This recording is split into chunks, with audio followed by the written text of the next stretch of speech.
Mainly mobile ছিনতাই ব্যতীত নগরীতে বড় ধরনের কোনো অপরাধ নেই। ঢাকাবাসীকে অনুরোধ করতেছি ওনারা যেন এই সময়টা একটু মেনে আসেন, তাহলে ওনাদেরও কষ্ট কম হবে।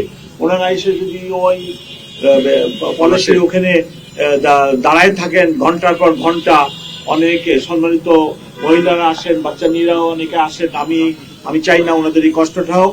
12:40-45 এই সময়ের ভিতরে মাননীয় ভিভিআইপি মহামান্য প্রেসিডেন্ট এবং মাননীয় চিফ অ্যাডভাইজার, উপদেষ্টা মন্ডলী, ডিপ্লোমেট, অন্যান্য ভিআইপি সবার এই কার্যটি শেষ হয়ে যাবে।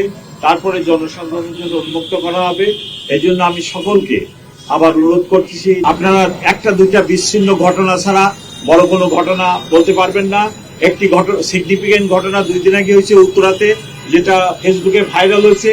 ওখানে 5 জন টঙ্গী থেকে এসে কিশোর গ্যাং বা এই ধরনের এরা করছে।